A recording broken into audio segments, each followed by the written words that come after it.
نبی علیہ السلام کا فرمان ہے اذا اراد اللہ بعبدہ خیرا عجل له العقوبۃ فی الدنیا۔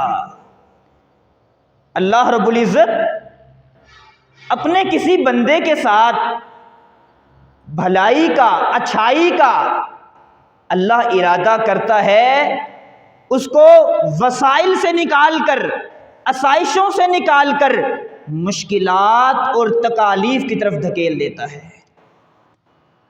وہ بیماریوں کی زد میں آ جاتا ہے، پریشانیوں کی زد میں آ جاتا ہے، زندگی اس کو بظاہر اجیرن لگتی ہے، مگر نبی علیہ السلام فرماتے ہیں یہ اس کی بیماریاں اس کو قیامت کے دن جہنم کی آگ سے بچا لیں گی۔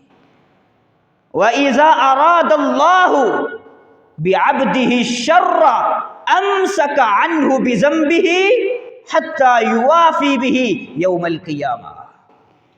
اللہ رب العزت اگر کسی بندے کے ساتھ شر کا ارادہ کرتا ہے، اس کو خیر نہیں دینا چاہتا، تو اللہ رب العزت اس کی زندگی کے اندر خوشیاں ہی خوشیاں بھیج دیتا ہے۔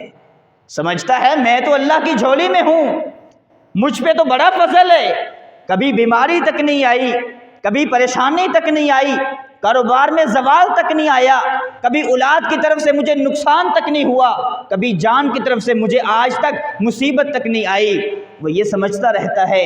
لیکن نبی علیہ السلام فرماتے ہیں حَتَّى يُوَافِي بِهِ يَوْمَ الْقِيَامَةِ، قیامت کے دن اپنے ایک ایک گناہ کا اللہ کو اگر جواب نہیں دے گا، سزا نہیں کاٹے گا، تو ہم اس کو جنت میں داخل نہیں کریں گے۔